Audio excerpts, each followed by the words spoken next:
Ojalá mi única hija fueras tú, me dijo mi madre frente a toda la familia. Mi hermana sonrió con soberbia. Yo no lloré. Dejé que su negocio familiar se hundiera y perdieran todo. El aire en Hacienda de los Morales era espeso y pesado, una mezcla empalagosa del perfume caro de mi madre y el aroma de los platillos gourmet que apenas se tocaban. Estábamos en Polanco, por supuesto. ¿Dónde más celebraría mi madre, Dora, su cumpleaños número 60? El lugar era un monumento a la opulencia fingida, con candelabros de cristal que goteaban luz sobre mesas adornadas con arreglos florales tan tiesos y formales como las sonrisas de los invitados. Yo, Lidia, me sentía como una pieza fuera de lugar en su propio juego de ajedrez, una nota discordante en su sinfonía de apariencias. Mi madre presidía la mesa principal, su risa era un poco más fuerte de lo necesario, sus ojos no buscaban conectar con la gente, sino confirmar que todos la estaban observando. A su lado, mi hermana Sabina brillaba, literalmente. Su vestido de lentejuelas captaba la luz de los candelabros y la atención de todos. Yo, en cambio, llevaba un sencillo pero elegante vestido negro, un intento de pasar desapercibida, de ser invisible. Era mi mecanismo de defensa, perfeccionado a lo largo de 34 años. La conversación fluía a mi alrededor, un murmullo de elogios vacíos y chismes superficiales.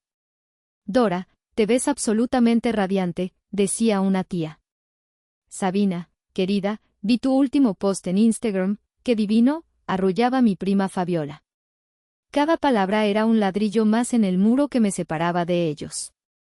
Cuando mi madre se puso de pie, con una copa de champán en la mano, un silencio expectante se apoderó de la sala. Por un instante, una pequeña y tonta parte de mí, una parte que me negaba a dejar morir, albergó una chispa de esperanza. Quizás esta vez, pensé, quizás en su 60º cumpleaños, se acordará de que tiene 2 hijas. Gracias a todos por venir, comenzó, su voz resonando con una autoridad practicada. Hizo un recorrido por la sala, agradeciendo a amigos y familiares, contando anécdotas que la pintaban como una matriarca benevolente y querida. Mi padre, Román, la miraba con una adoración ciega, asintiendo a cada palabra.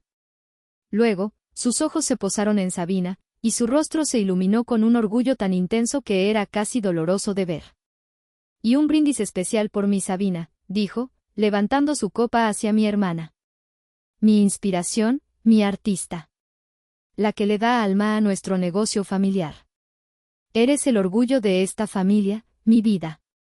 El corazón se me encogió, una reacción tan familiar como respirar. Sabina sonrió, una sonrisa de suficiencia practicada, inclinando la cabeza como una reina aceptando el tributo de sus súbditos. Entonces, los ojos de mi madre se movieron hacia mí. Por un segundo, vi un destello de algo, ¿irritación? ¿Indiferencia? Fue fugaz. Su sonrisa se tensó ligeramente antes de dirigirse de nuevo a la multitud. De verdad, continuó, su voz clara y cortante, cada sílaba cayendo como un trozo de hielo. A veces desearía que fueras mi única hija.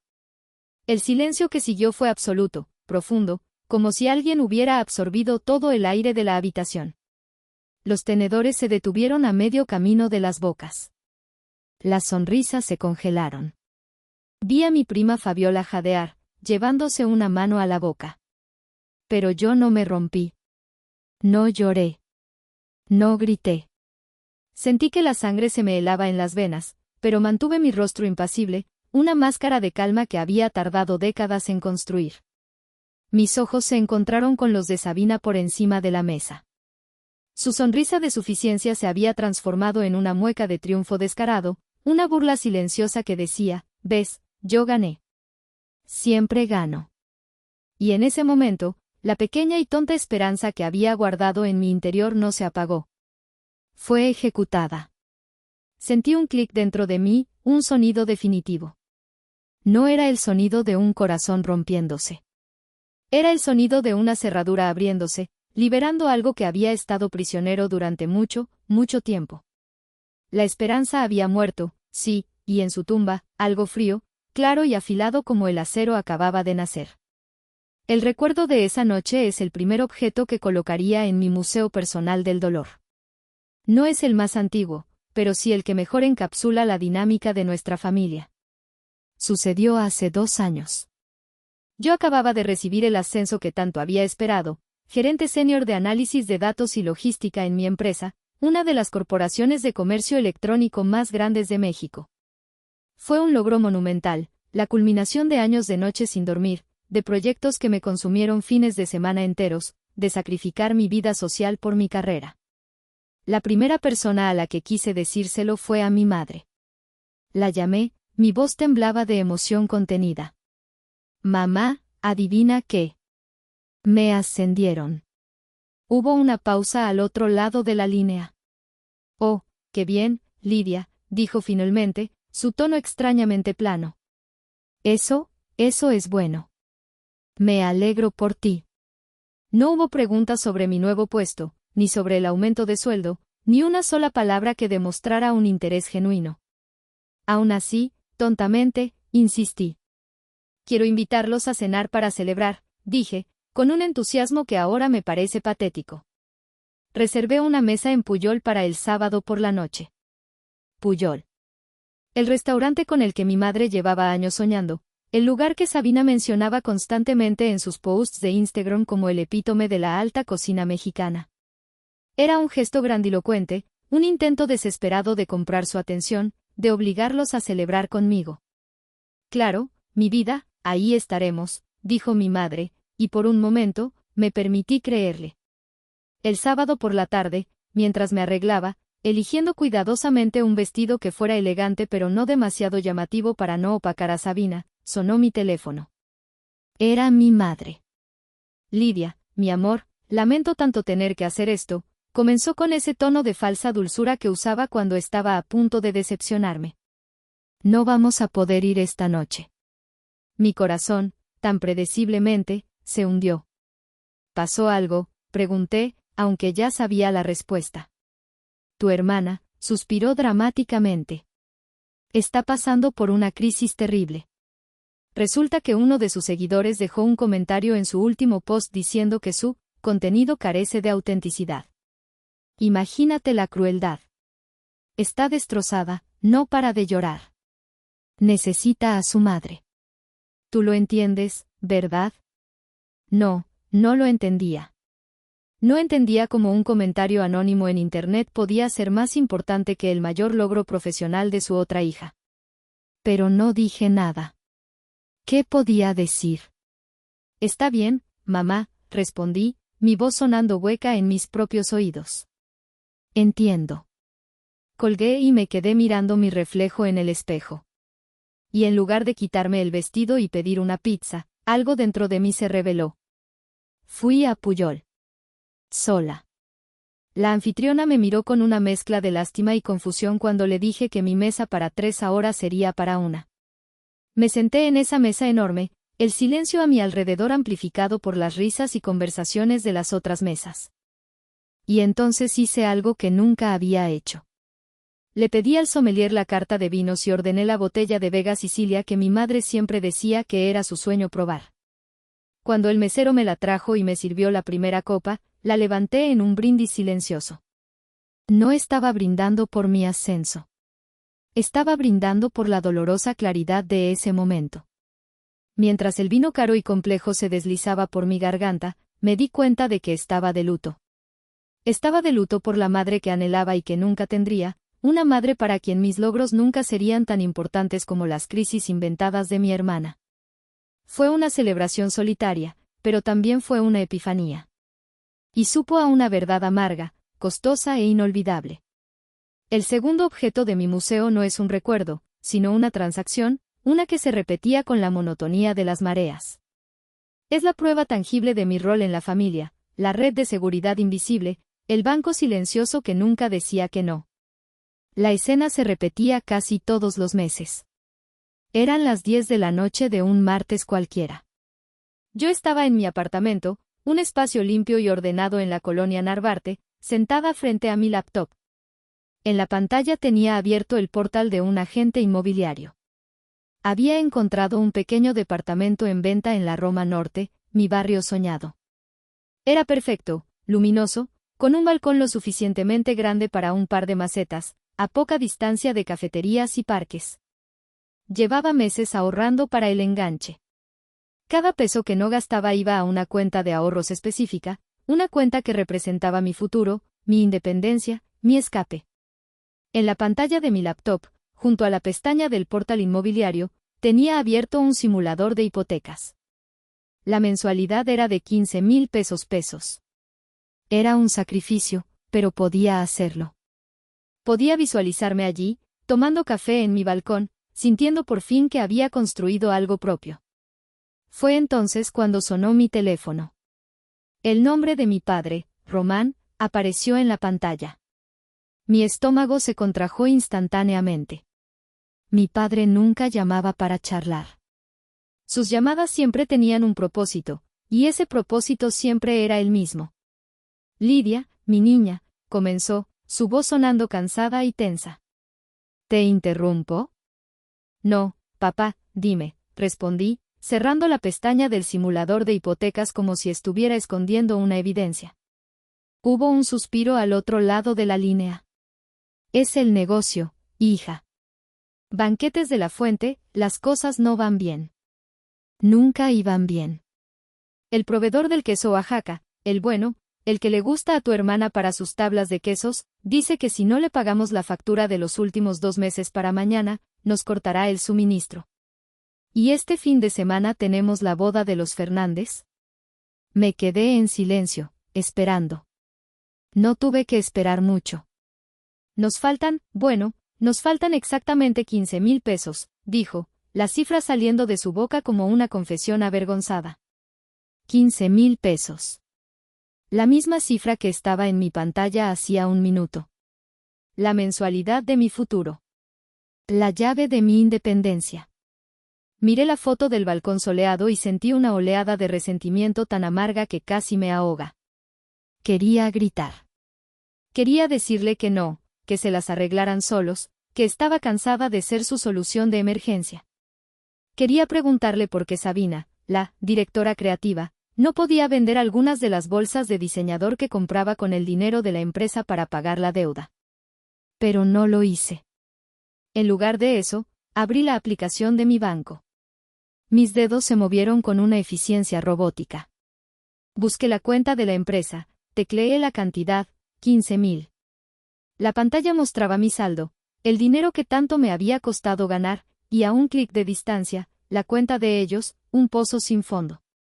Me quedé mirando el botón de transferir durante casi un minuto. Cada segundo era una batalla interna. Era mi sueño contra su incompetencia. Mi futuro contra su presente caótico. Cada vez que hacía clic en ese botón, sentía que estaba posponiendo mi propia vida. Era como si estuviera pagando una hipoteca, pero por una propiedad que nunca sería mía, la aprobación de mi familia. Hice clic. La pantalla mostró transferencia exitosa. Cerré mi laptop. El balcón soleado de la Roma Norte se desvaneció en la oscuridad de mi apartamento. Mi sueño tendría que esperar, una vez más.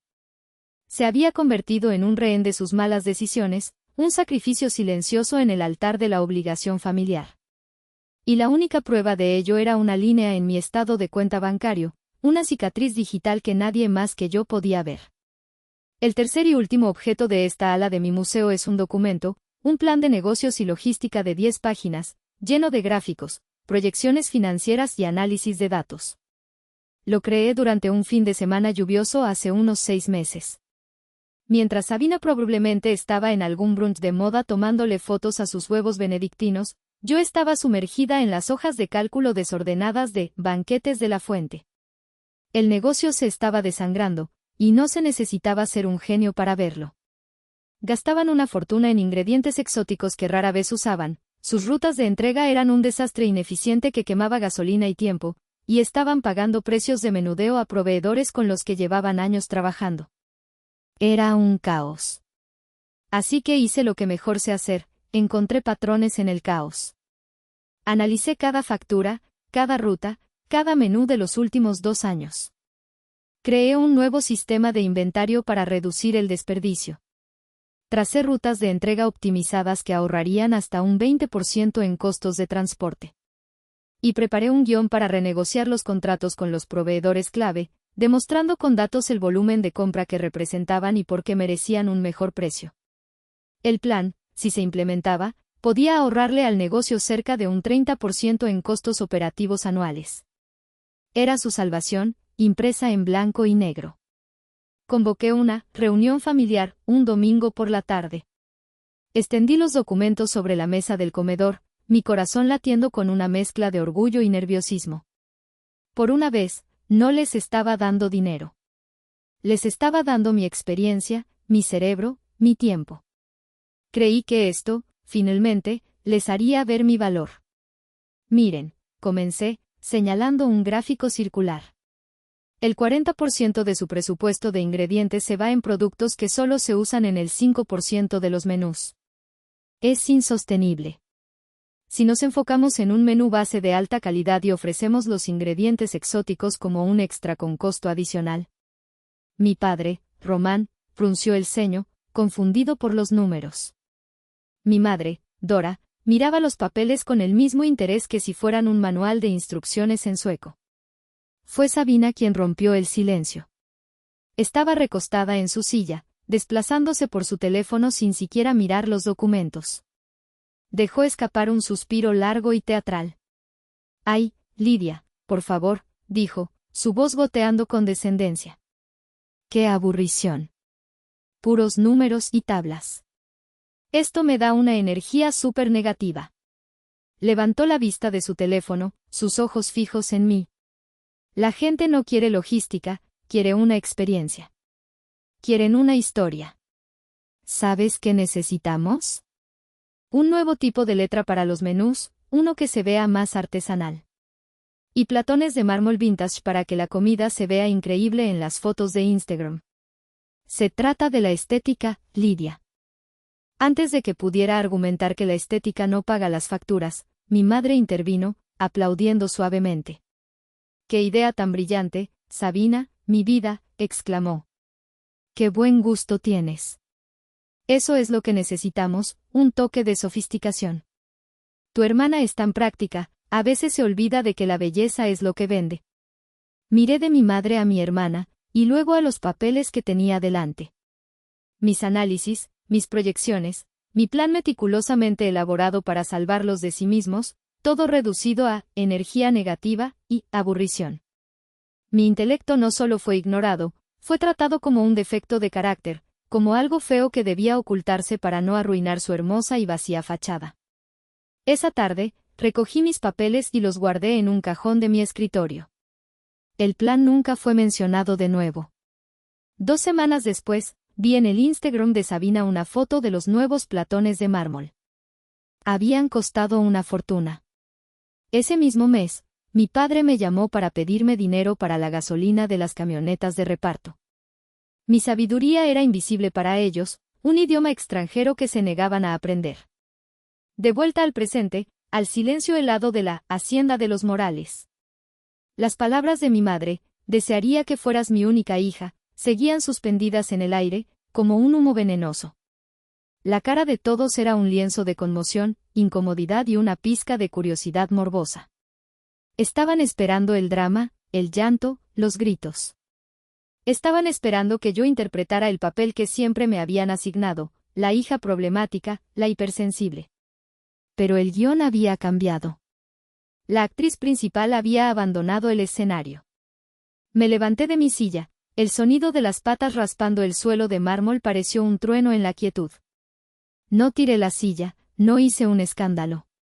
Fue un movimiento deliberado, tranquilo.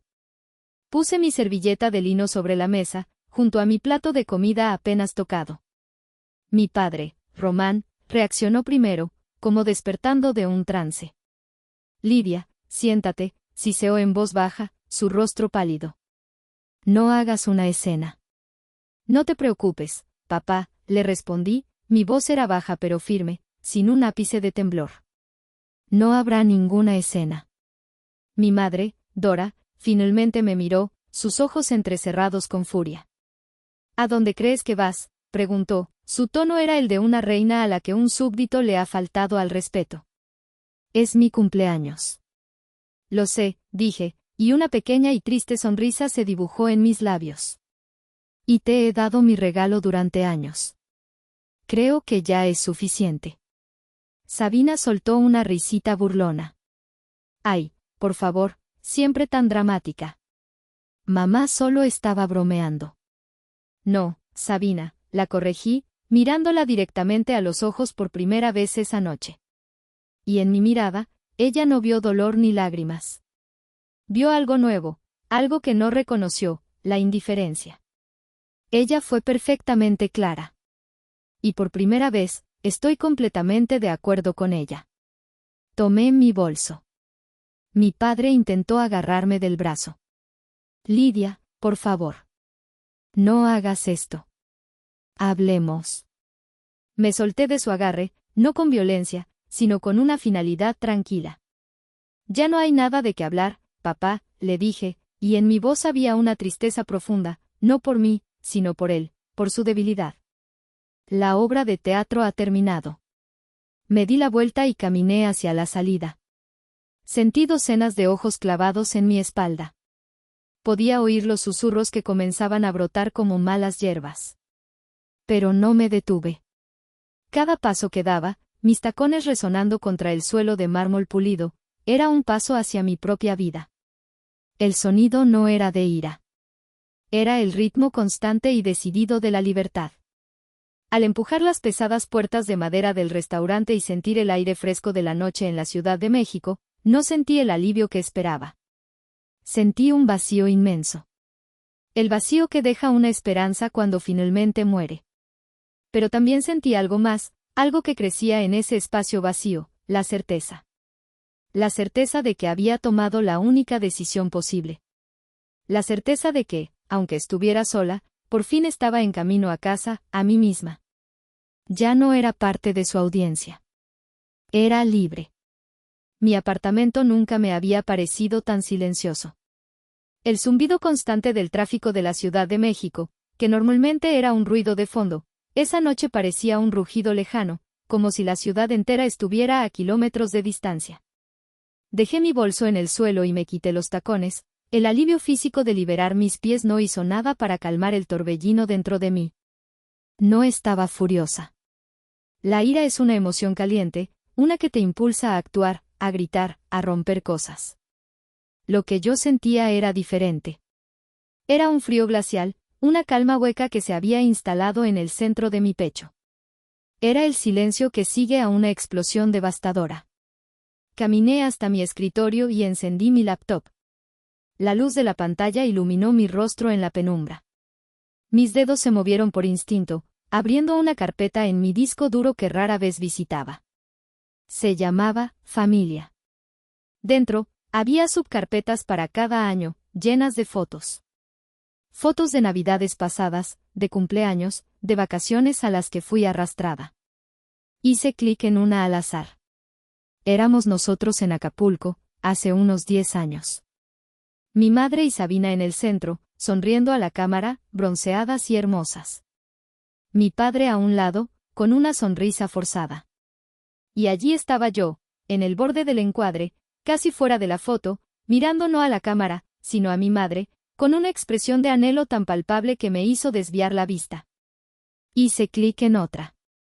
El 15º cumpleaños de Sabina, una fiesta extravagante que mis padres no podían permitirse. Sabina con un vestido de princesa, rodeada de amigos. Yo estaba en el fondo, con un vestido prestado, ayudando a servir el pastel. Siempre en los márgenes, siempre en un rol de apoyo, nunca la protagonista de mi propia vida en su mundo. Recorrí las fotos, año tras año, y el patrón era innegable. Yo era la sombra, el extra, el personaje secundario cuya única función era hacer que las estrellas brillaran más. Y durante tanto tiempo, había aceptado ese papel, esperando que si lo interpretaba lo suficientemente bien, con suficiente dedicación, algún día me darían un diálogo, una escena propia. Esa noche, me di cuenta de la verdad. No había ningún guión diferente para mí. Ese era mi único papel, y siempre lo sería. Con un movimiento lento y deliberado, seleccioné la carpeta Familia. Mi dedo se cernió sobre el botón de borrar.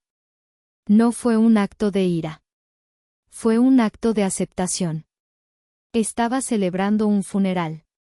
El funeral de la Lidia que creía que podía ganarse el amor de su madre con logros y sacrificios. El funeral de la niña que esperaba en el borde de la foto a que alguien la notara. Arrastré la carpeta a la papelera. Un pequeño icono de un bote de basura. Tan simple. Tan definitivo. Luego, abrí WhatsApp. Busqué el grupo Familia de la Fuente, el que Sabina había creado y donde principalmente compartía fotos de sus creaciones culinarias y de sí misma. Mis dedos teclearon el mensaje. No había emoción en las palabras. Eran tan frías y precisas como los datos que analizaba en mi trabajo. A partir de hoy, todo mi apoyo financiero y de consultoría para Banquetes de la Fuente cesa oficialmente. Les deseo suerte. Miré el mensaje durante un largo momento. Luego, pulsé enviar. Segundos después, mi teléfono comenzó a vibrar frenéticamente. La cara de mi padre apareció, luego la de mi madre. Un mensaje de Sabina, ¿es una broma? No contesté. En lugar de eso, activé el modo avión. El silencio volvió a llenar mi apartamento. Pero esta vez, no era un silencio vacío. Era un silencio lleno de posibilidades. El silencio de una página en blanco, esperando a que yo, y solo yo, escribiera la siguiente palabra. Los siguientes días fueron una lección sobre la rapidez con la que mi familia podía pasar de la indiferencia a la agresión cuando se sentían amenazados. La guerra no se libró a través de llamadas telefónicas, que yo seguía ignorando, sino en el campo de batalla público y cobarde de las redes sociales. Sabina, como era de esperar, fue la general al mando de esta ofensiva. Comenzó sutilmente. Una story en Instagram, una foto de ella y mi madre abrazadas, ambas con expresiones de valiente sufrimiento. El texto decía, agradecida por la gente que se queda en las buenas y en las malas. La lealtad es algo que no se puede comprar. Almohadilla familia real almohadilla vibras positivas. Luego, la artillería se volvió más pesada. Un post en Facebook, cuidadosamente redactado para ser vago pero a la vez increíblemente específico. Es muy triste cuando la envidia y el resentimiento envenenan a una familia. Algunas personas simplemente no pueden soportar ver a otros felices y exitosos. Prefieren destruir en lugar de construir. Mandando luz y amor a esas almas perdidas. Los monos voladores no tardaron en aparecer. Mi prima Fabiola fue la primera en comentar, que es cierto, prima. La gente malagradecida abunda. Ustedes sigan brillando. Otros tíos y primos lejanos se unieron al coro, dejando emojis de corazones y comentarios de apoyo, todos dirigidos a la narrativa de que yo era la villana celosa. Mi teléfono zumbaba con notificaciones. Mensajes directos de gente que apenas conocía. ¿Está todo bien, Lidia? Vi el post de tu hermana y me preocupé. Otros eran menos sutiles. Oye, no sé qué pasó, pero tu mamá está muy triste. Deberías llamarla. Me sentí sitiada, atrapada en una red de mentiras que se tejía a mi alrededor. La parte más dolorosa era que Sabina sabía exactamente dónde golpear. Comenzó a insinuar cosas sobre mi vida personal, publicando memes sobre cómo algunas personas prefieren sus hojas de cálculo a las relaciones humanas.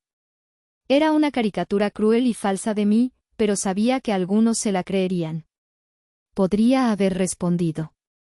Podría haber publicado los estados de cuenta del banco, los correos electrónicos donde les rogaba que optimizaran sus gastos. Podría haber contado la historia de la cena de celebración a la que nunca llegaron. Podría haber reducido su fachada a cenizas con la fría y dura verdad. Pero, ¿para qué? Responder era validar su juego, era descender a su nivel de drama público. Era darles exactamente lo que querían, una pelea. Y yo ya no quería pelear. Quería paz. Así que, en lugar de escribir una refutación en Facebook, entré al sitio web de una aerolínea. Busqué vuelos a Guadalajara. Necesitaba alejarme del ruido, del veneno digital. Necesitaba un ancla, un trozo de realidad en medio de su teatro.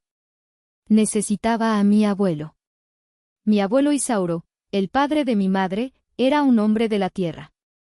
Un agricultor de Jalisco que había construido un pequeño imperio a base de trabajo duro y honestidad. Era un hombre de pocas palabras, pero sus silencios estaban llenos de sabiduría. Odiaba las pretensiones y tenía un sexto sentido para detectar la falsedad. Él era lo opuesto a la familia que había dejado atrás en la Ciudad de México. Compré un boleto para el viernes por la tarde. Mientras la confirmación del vuelo llegaba a mi correo, bloqueé a Sabina y a Fabiola de todas mis redes sociales. Puse sus números de teléfono, junto con los de mis padres, en la lista de bloqueo. Construí un muro digital.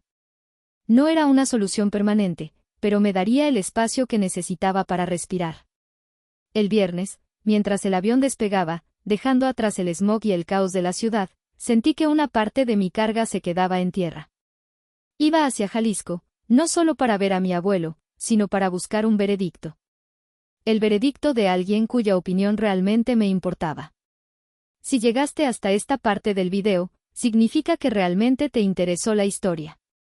Cuéntame en los comentarios qué opinas, escribe el número 1 para saber que estás aquí o dime desde qué parte de tu país me estás viendo.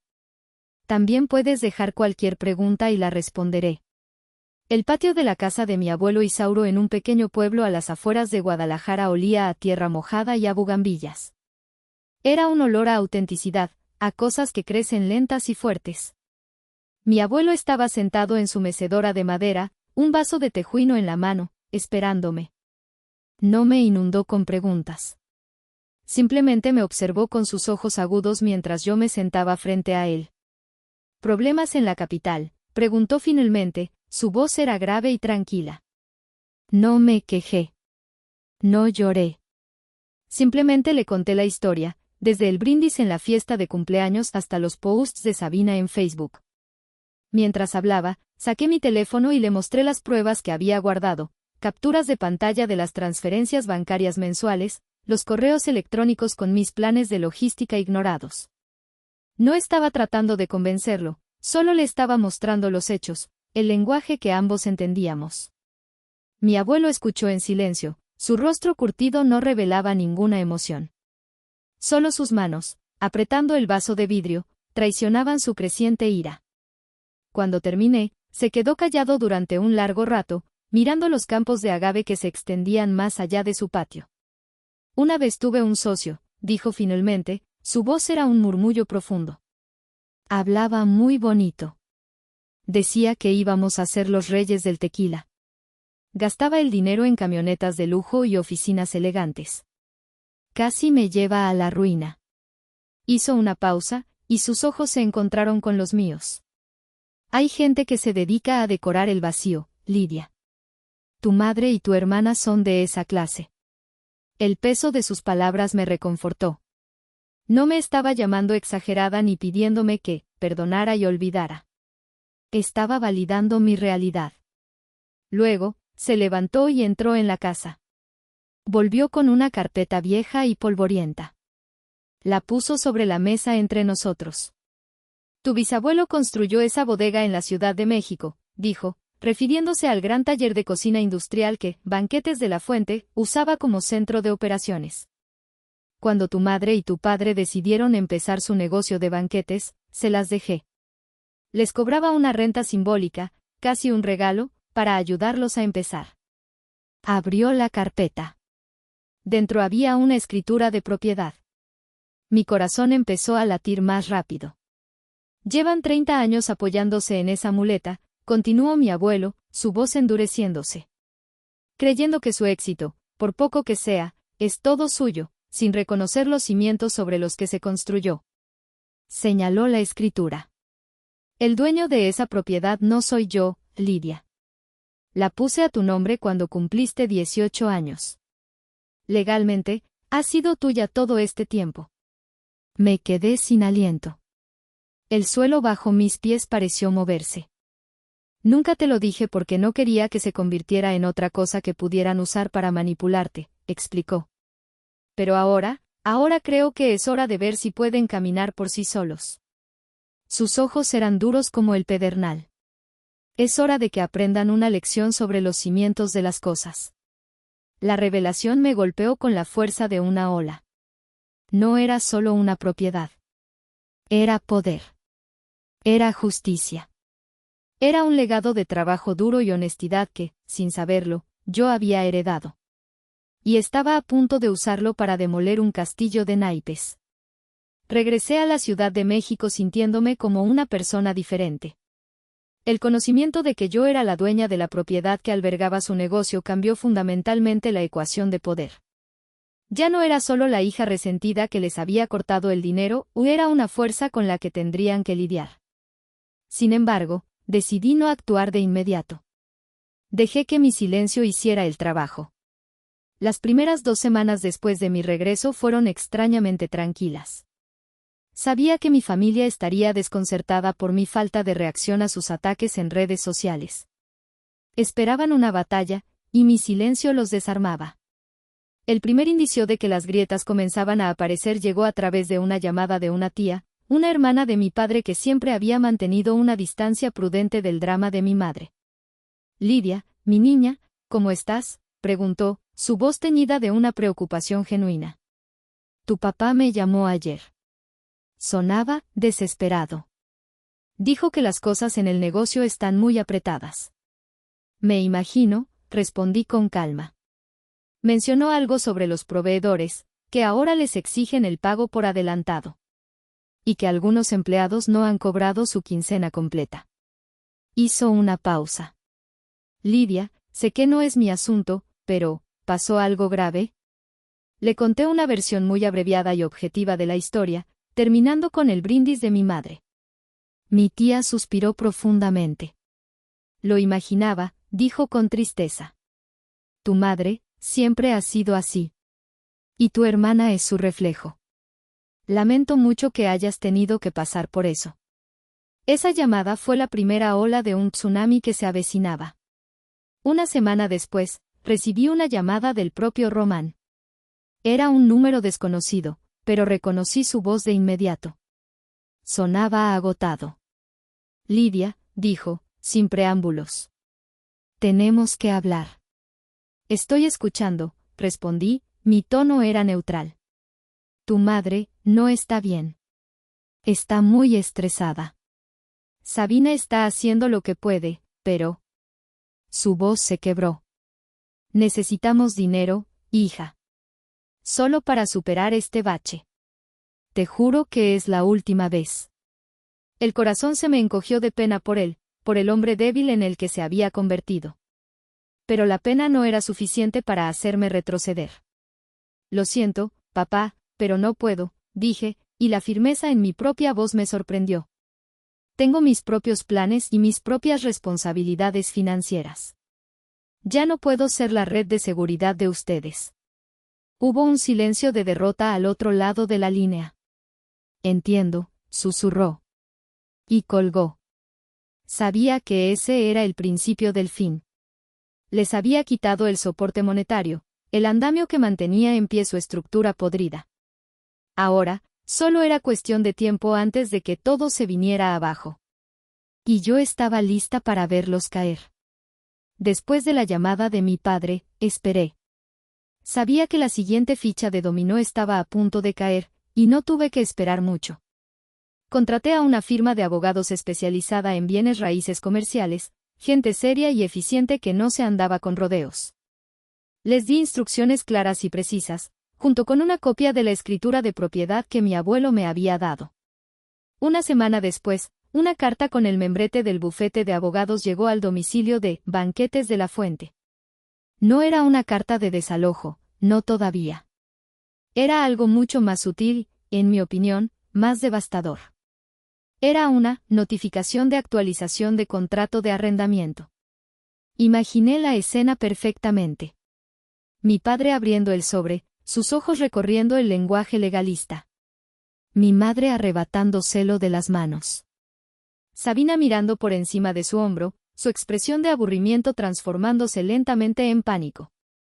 La carta, redactada en un tono impersonal y corporativo, les informaba que, debido a una revisión de la cartera de propiedades, la renta mensual del inmueble que ocupaban se ajustaría a las tarifas actuales del mercado. A partir del primer día del mes siguiente, la renta ya no sería la cantidad simbólica que habían estado pagando durante décadas. Sería 5 veces esa cantidad. Les daba 2 opciones: aceptar los nuevos términos y firmar un nuevo contrato de arrendamiento de 1 año, o desalojar la propiedad en un plazo de 30 días. Sé, porque mi tía me lo contó después, que la carta desató el caos. Mi madre llamó a mi abuelo Isauro una y otra vez, pero él no contestó sus llamadas. Sabina, en un ataque de arrogancia, declaró que demandaría a estos ladrones, hasta que mi padre le señaló que ni siquiera sabían quiénes eran los dueños y que no tenían dinero para pagar a un abogado. La carta fue un golpe maestro. No los estaba echando directamente. Les estaba presentando la fría y dura realidad del mundo de los negocios, un mundo en el que no había lugar para favoritismos ni subsidios familiares. Les estaba obligando a confrontar el verdadero valor de las cosas, algo que nunca habían hecho. Su negocio, que ya se tambaleaba al borde del abismo, recibió el empujón final.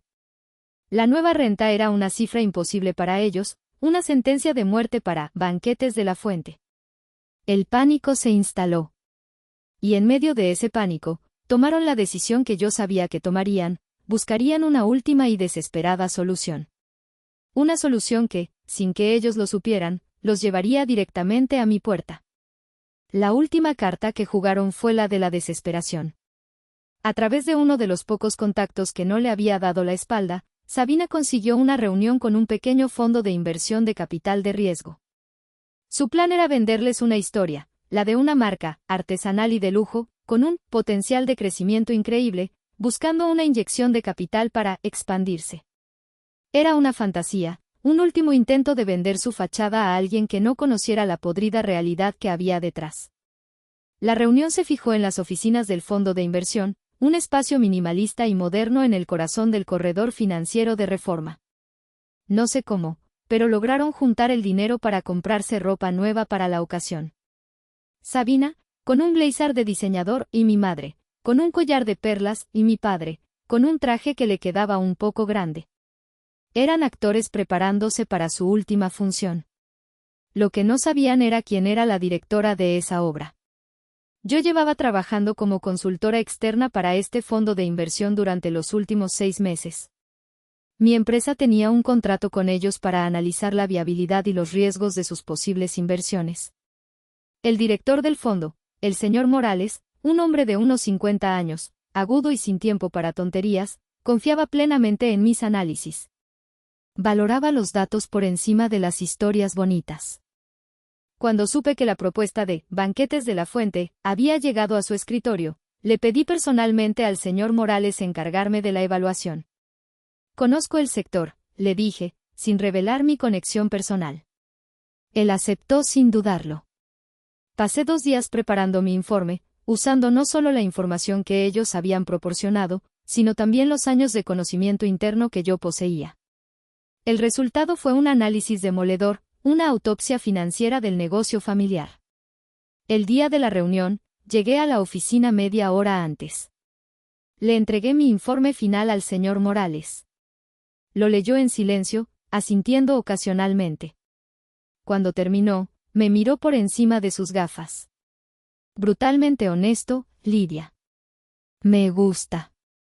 Me pidió que me uniera a la reunión. Quiero que estés ahí cuando presente tus conclusiones, dijo. Veamos cómo defienden esto.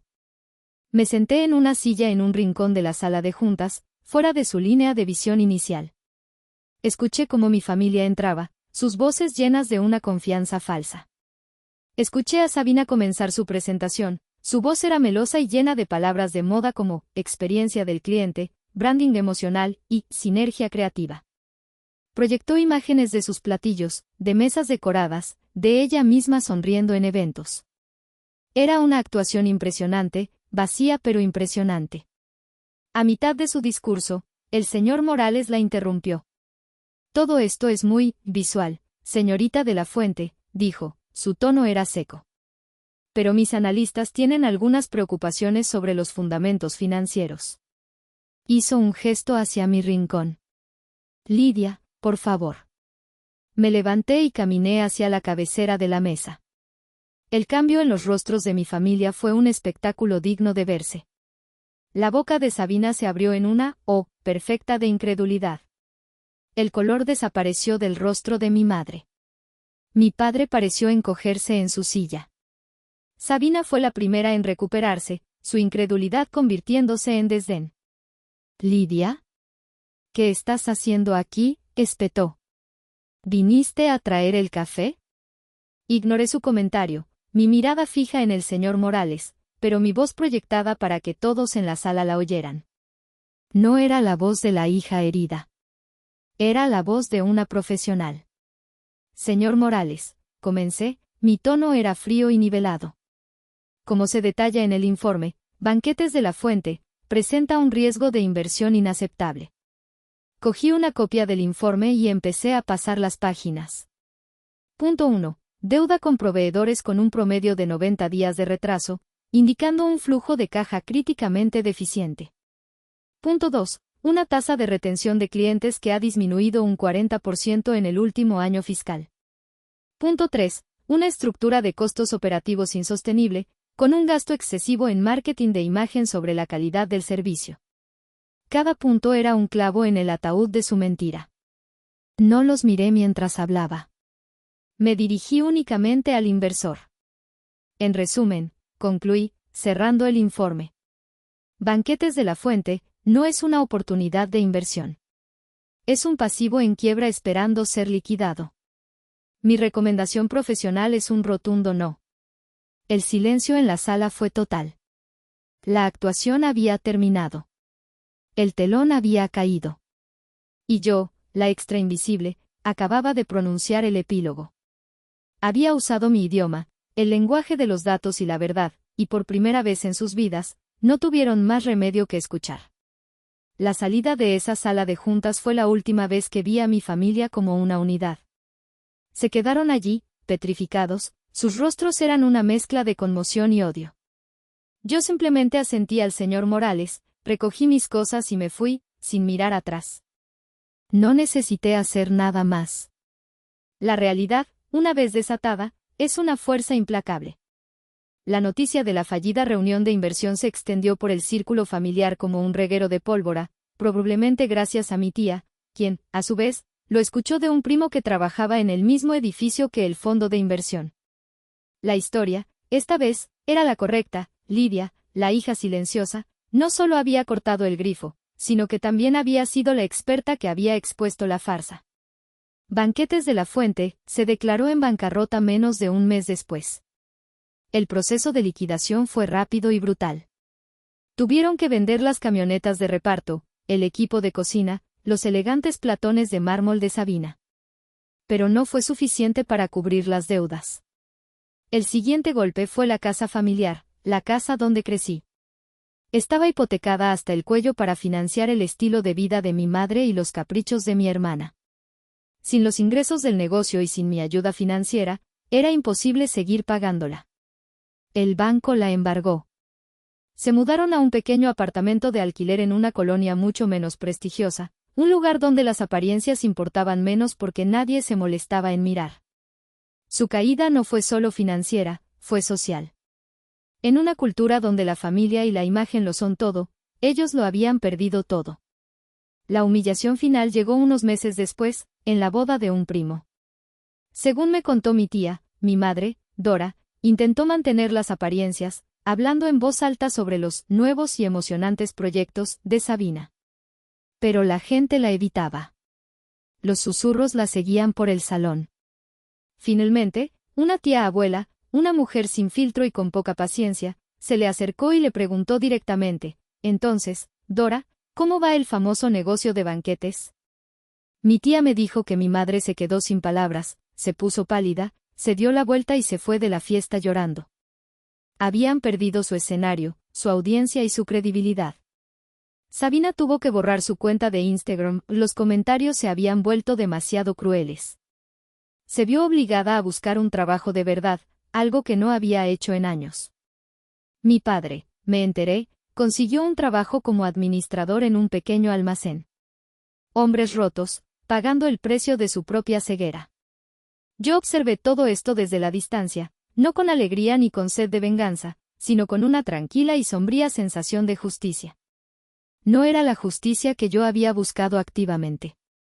Era la justicia que surge como una consecuencia natural de las acciones de cada uno.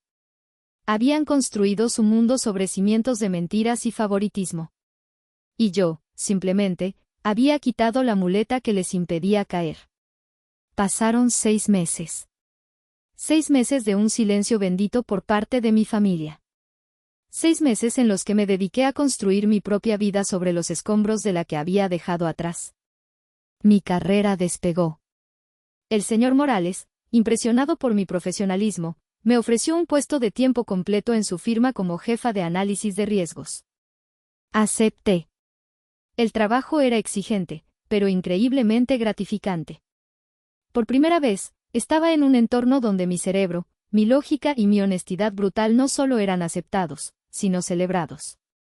Mi vida personal también floreció. Comencé a salir con Benicio, un arquitecto que conocí en una galería de arte. Era un hombre tranquilo, inteligente y amable, con una sonrisa que me hacía sentir segura. Cuando finalmente le conté la historia de mi familia, no me juzgó ni me ofreció soluciones vacías. Simplemente tomó mi mano y dijo: «Suena a que tuviste que ser increíblemente fuerte durante mucho tiempo». Con él, aprendí que una relación no tenía por qué ser un campo de batalla o una transacción. Podía ser un refugio. El cambio más grande, sin embargo, tuvo lugar en la vieja y polvorienta bodega que ahora era legal y emocionalmente mía. Después del proceso de liquidación, la propiedad quedó vacía. Un día, llevé a Benicio a verla. «Es enorme», dijo, mirando los techos altos y los espacios abiertos. «¿Qué vas a hacer con ella?» Y de repente, lo supe. «Voy a construir algo», respondí, una idea tomando forma en mi mente. «Pero esta vez, lo haré a mi manera». Juntos, empezamos a renovar el lugar. Derribamos algunas paredes, pintamos otras, instalamos nueva iluminación. El espacio se transformó de un recordatorio de mi sacrificio a un lienzo de mis ambiciones. No iba a ser un negocio de banquetes. Iba a ser la sede de mi propia empresa de consultoría, Logos Analytics. Una firma dedicada a ayudar a pequeñas y medianas empresas a optimizar sus operaciones, a construir negocios sobre cimientos sólidos de datos y eficiencia.